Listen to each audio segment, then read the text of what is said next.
घोटकी बालक अदबी फॉर्म सिंध पारां government main boys primary Sindhi school घोटकीअ में सिंधी ॿोली जे नाले वारे शाइर ऐं अदीब माजिद मीरानी जी सालगिरह जे मौक़े ते हिकु शानदार तक़रीब मुनक़िद कई वई, जंहिं जी सदारत नामियल शाइर बेख़ुद बलोच कई। तक़रीब में अदीबनि, शाइरनि, उस्तादनि, इल्मी माहिरनि ऐं दानिशवरनि जे वॾे अंग शिरकत कई।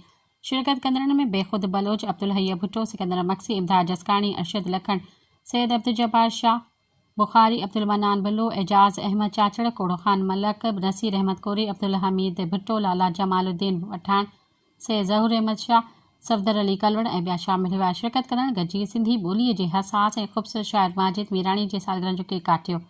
इन मौक़े ते बेख़ुद बलोच, अब्दुल हई भुट्टो ऐं ॿियनि मुक़रर ख़िताब कंदे चयो त माजिद मीरानी सिंधी ॿोलीअ जो हसास ऐं ख़ूबसूरत शाइर आहे, जंहिंजी शाइरी में मुआशरती रंग, इंसानी एहसासात चिटे नमूने सां झलकनि था।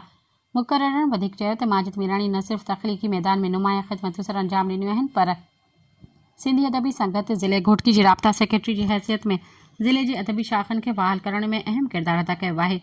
मुक़ररनि चयो त संदन अदबी ख़िदमतूं ऐं शाइरी हमेशह यादि रखी वेंदी। सब्सक्राइब कयो अवामी न्यूज़ HD खे ऐं ताज़ा तरीन ख़बरुनि लाइ ॾिसंदा रहो अवामी न्यूज़ HD।